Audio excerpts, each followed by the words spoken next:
Olá, eu sou o professor Marcelo Ricardo de Lima, do Departamento de Solos de Engenharia Agrícola da Universidade Federal do Paraná. Estarei apresentando essa aula sobre busca de publicações científicas para revisões bibliográficas, que é apresentada para a disciplina Introdução à Pesquisa em Solos a alunos de cursos de Ciências Agrárias. Bem, primeira questão que a gente pode colocar quando a gente vai buscar publicações científicas para a revisão bibliográfica de uma pesquisa, um TCC, um mestrado, doutorado, onde a gente poderia encontrar publicações científicas relevantes. Então, existem várias possibilidades. Buscar em revistas impressas nas bibliotecas, revistas científicas, no site das próprias revistas científicas, em bases gratuitas ou em bases pagas. Então, vamos ver cada uma dessas formas de buscar publicações científicas, então. Bem, a primeira é a busca nas revistas impressas nas próprias bibliotecas. Então, essas revistas, claro que atualmente muitas revistas não têm mais versão impressa, mas as antigos números dessas revistas estão disponíveis nas bibliotecas, na seção de periódicos, normalmente que é separada.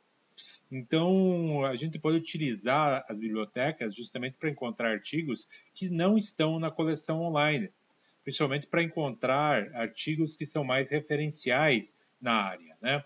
No entanto, deve ser ressaltado que nem sempre as bibliotecas têm as coleções completas. Então, muitas vezes, você tem que recorrer a outras bibliotecas para conseguir encontrar um determinado número ou volume que você busca de uma determinada revista científica. Outra possibilidade é você buscar artigos no site das próprias revistas.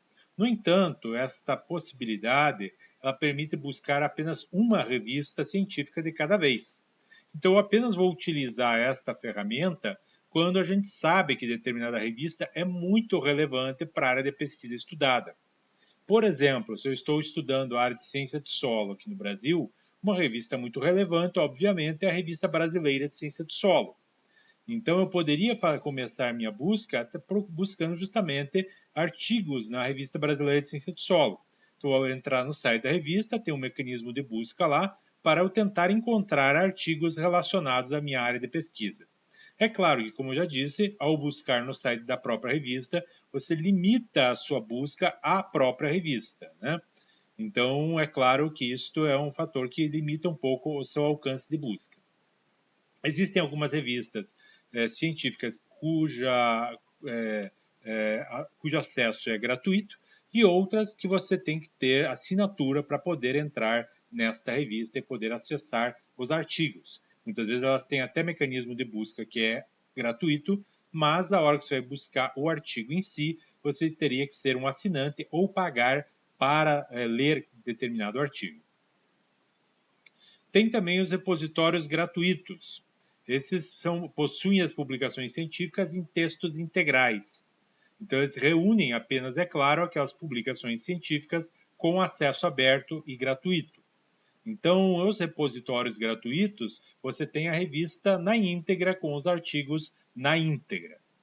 Alguns exemplos de repositórios gratuitos são o Cielo, que é bastante usual aqui no Brasil, o Redalic, o Alice, o Sabia, o Infoteca E, que são repositórios da Embrapa, né?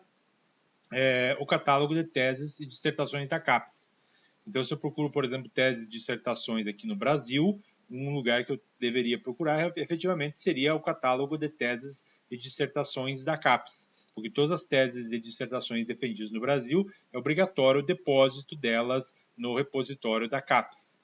A produção científica da Embrapa ela está justamente nesses repositórios que são a Alice, o Sabia e o Infoteca E. E o Cielo ele reúne as principais revistas científicas aqui do Brasil. Não reúne todas, deve-se dizer de passagem, porque existe um critério de seleção das revistas que entram dentro do Cielo. Então, não é qualquer revista científica que vai acabar entrando dentro da base Cielo, que é, na verdade, um repositório, porque eles contêm as revistas e os artigos na íntegra. Bem, existem também mecanismos de busca gratuitos, né? Eles ajudam na busca dessas publicações científicas. Elas não dispõem do texto integral das publicações e, eventualmente, disponibilizam um resumo daquela publicação, por exemplo, o resumo daquele artigo científico. mas não vão disponibilizar o texto na íntegra. Elas vão indicar publicações com acesso livre e com acesso pago. Então, a partir desses mecanismos de busca gratuitos, você pode encontrar, por exemplo, revistas que você consiga acessar elas, os artigos gratuitamente.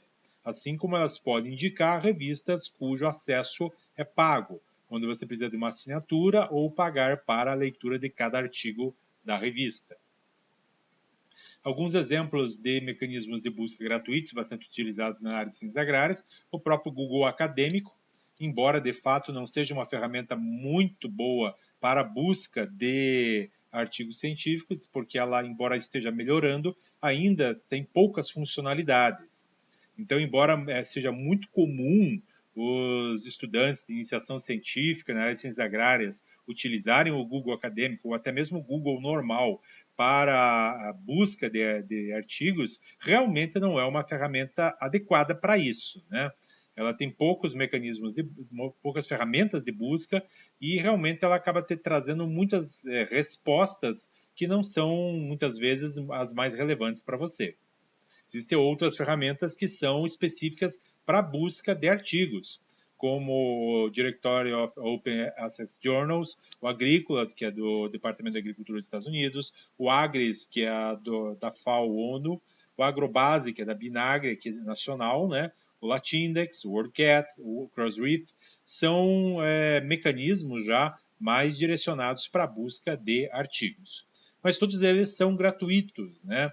E é claro que, pelo fato de serem gratuitos, eles têm menos ferramentas de busca, que a gente vai encontrar mais ferramentas justamente nos mecanismos que são pagos, né? Onde você tem, obviamente, maior desenvolvimento de TI. Bem, é importante dizer também, gente, que nenhuma base, quer seja gratuita, quer seja paga, ela irá abranger toda a produção científica mundial. Se me perguntar, bem, qual a base que eu posso pegar para pegar todos os artigos na área de todas as revistas na área de ciências agrárias? Nenhuma. Nenhuma base, quer seja gratuita, quer seja paga, vai abranger toda a produção científica mundial, tá? Em geral, há algum mecanismo de adesão, principalmente nas bases gratuitas, ou de seleção nas bases pagas. Então, nas bases pagas, muitas vezes você tem uma seleção.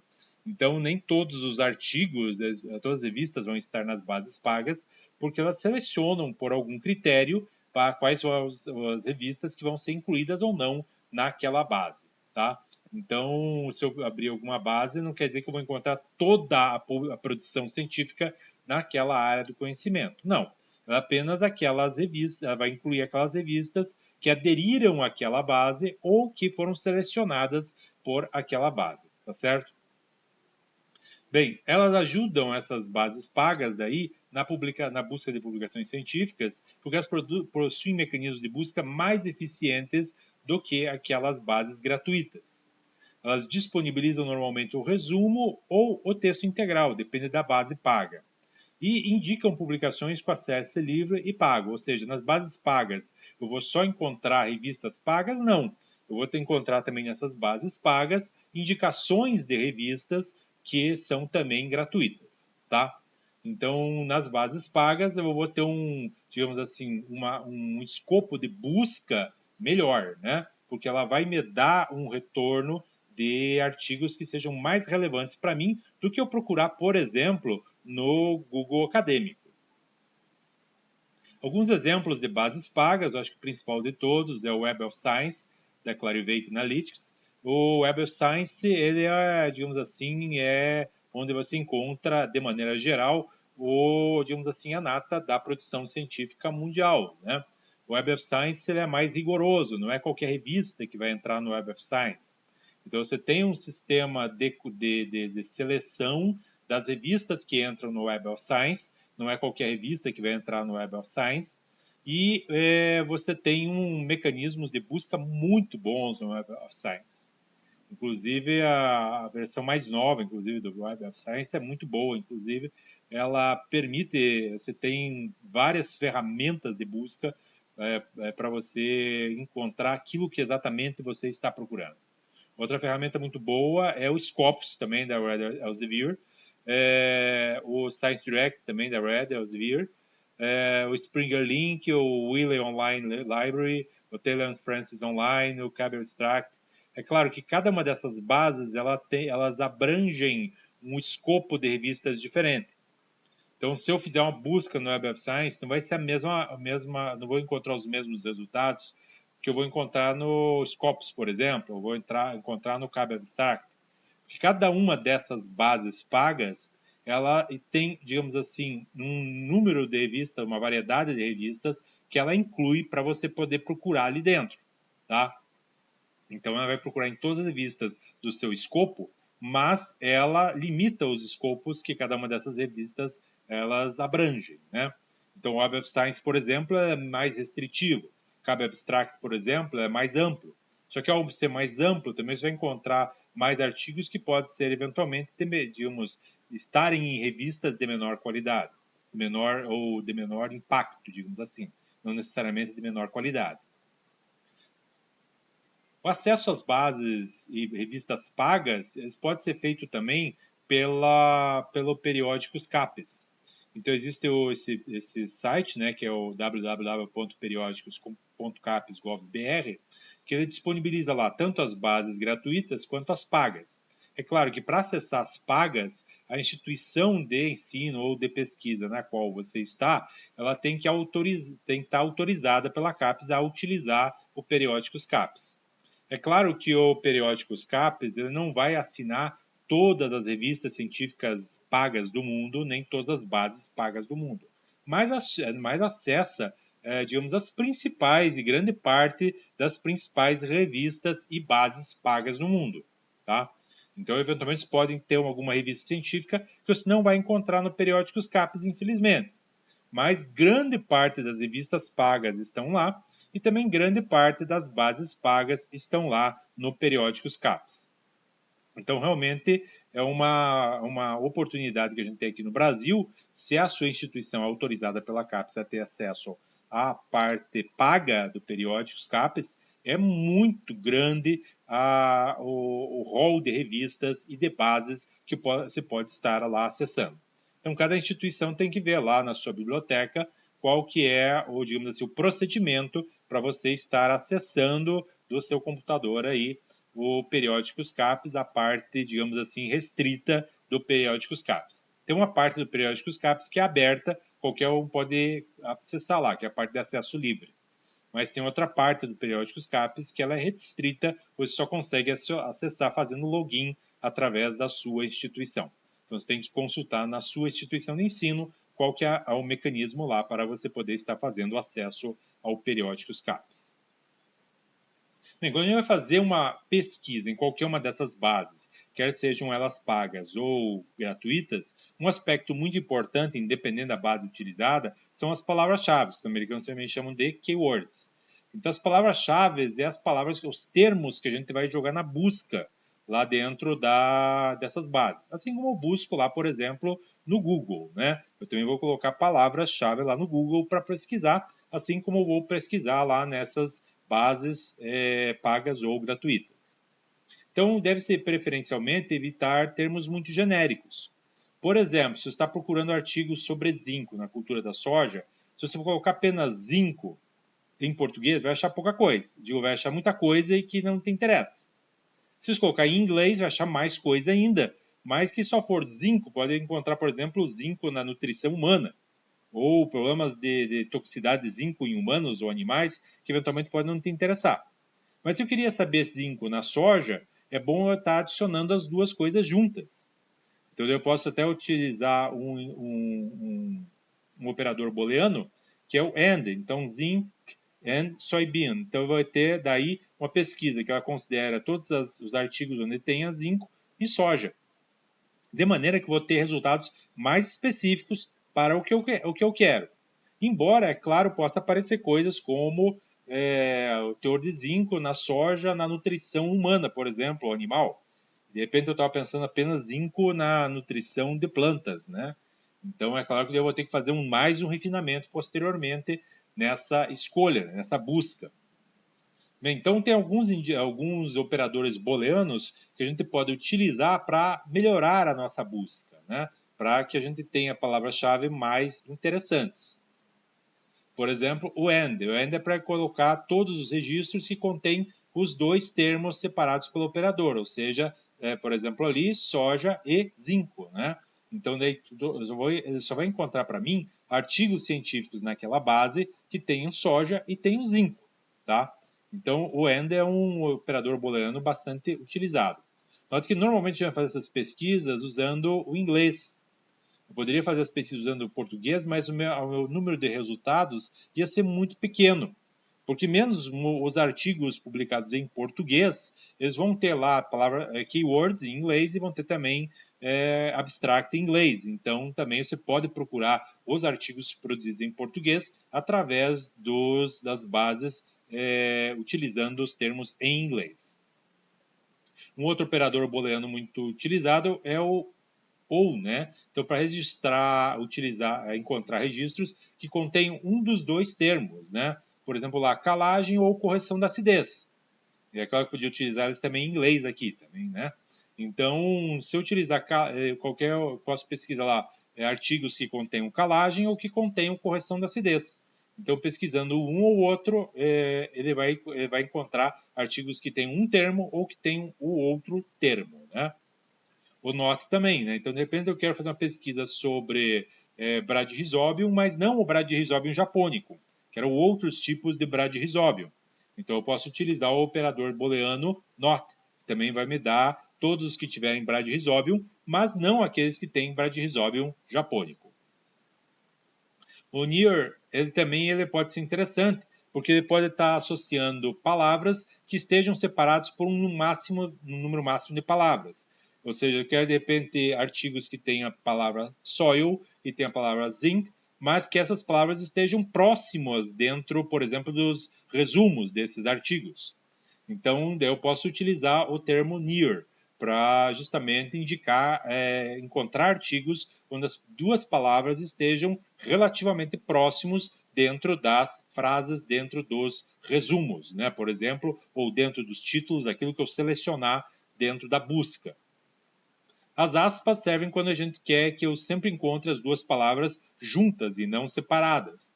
Por exemplo, eu quero sempre só procurar artigos científicos que tenham ou no título, ou no resumo, ou nas palavras-chave, o que eu selecionar lá na busca, Bradyrhizobium e Japonicum juntos, né? Então, se eles estiverem separados, ele não vai encontrar, só vai encontrar aquilo que estiver junto. Então, as aspas servem justamente como quando eu quero encontrar termos ou frases compostos. O asterisco também, ele também serve para você auxiliar na busca de prefixos ou sufixos que sejam que inclusive inclua plurais, por exemplo, né? Por exemplo, soil e soils, né? Então ele vai encontrar as duas expressões. Então, quando eu coloco o asterisco, ele permite que auxilie a variação do prefixo, né? Que também pode ser algo interessante para mim na busca, né? Então, aqui nesse exemplo, né, ele vai encontrar tanto no singular quanto no plural, né? Note que nem sempre esses indicadores booleanos, esses operadores booleanos, esses símbolos de truncamento, eles vão estar operando em todos os tipos de bases, né? Tem que ver se naquela base específica que você está utilizando, esses operadores booleanos eles funcionam também, tá certo? Interrogação também serve para procurar palavras onde o caractere é incerto, né? Um exemplo bem típico aqui é Brasil, né? Brasil pode estar com Z ou com S, né? Então, eventualmente, eu quero procurar lá alguma coisa que esteja relacionado a algum tipo de solo, algum tipo de cultura, enfim, lá no Brasil. Então, Brasil, eventualmente, pode estar com Z ou com S, né? Então, eu posso utilizar a interrogação e ele vai me encontrar tanto Brasil com Z quanto Brasil com S, também um símbolo de truncamento bastante útil. O cifrão também ele serve quando eu estou procurando alguma palavra cuja grafia no inglês britânico ou no inglês dos Estados Unidos não tenham a mesma palavra. Um exemplo bem típico é soil color ou color, né? Então, no inglês ou inglês britânico ou no inglês norte-americano. Então, daí eu posso utilizar o cifrão para distinguir essa diferença, né? E ele vai me puxar tanto no inglês britânico quanto no inglês americano. Bem, também quando a gente for utilizar, digamos assim, sinônimos, né, é interessante a gente utilizar dicionários melhores do que, por exemplo, o Google Tradutor, né? Então, aqui tem algumas sugestões, né? O Lingui e o Dicionário da Cambridge também são duas opções, né? Quando você está procurando sinônimos para buscas em inglês, né? Para você procurar termos mais adequados para a sua busca. Também o refinamento é um aspecto que tem muitas dessas bases, né, tanto as pagas quanto as gratuitas. É claro que nas bases pagas o refinamento é bem melhor. Então, normalmente existe uma barra lateral, esquerda, direita, onde você pode refinar aspectos como o período que está procurando. Ah, eu só quero dos últimos 5 anos, eu quero dos últimos 10 anos. Eu quero refinar os autores, não, eu só quero os trabalhos que sejam desse autor. Eu só quero trabalhos que sejam daquela revista ou daquelas revistas. Eu quero trabalhos só que sejam dessa área de conhecimento. De repente você escolhe lá solo e zinco, mas ele puxa muitas coisas que são, por exemplo, de nutrição humana, que não me interessam. Então eu desabilito nutrição humana e habilito apenas, por exemplo, nutrição animal ou nutrição de plantas. Posso escolher, por exemplo, o tipo de documento, de repente ele me puxa lá artigos de congressos, teses, dissertações, eu só quero artigos, então apenas eu clico lá em artigos e ele vai me puxar apenas os artigos.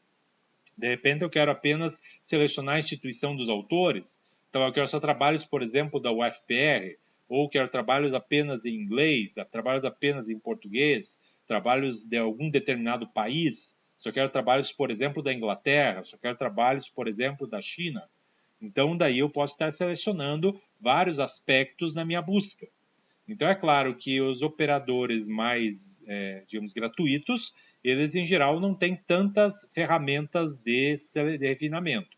Já aqueles buscadores pagos, né, em geral, eles têm mais ferramentas de refinamento. Então, eles são mais úteis, inclusive, para a sua busca, porque você pode estar refinando a sua busca e buscando exatamente o que você quer. Um outro aspecto que você vai encontrar também muito relacionado a esses mecanismos de busca são os índices de avaliação dos periódicos, né? Como o Journal Impact Factor, o Scopus Site Score, o H5 do Google Acadêmico. Então, esses são índices de avaliação dos periódicos ou das revistas, enfim. Então, esses índices, eles, é claro, cada um deles tem seus próprios critérios, existe inclusive muita discussão se esses índices são ou não adequados para avaliar adequadamente as revistas, né?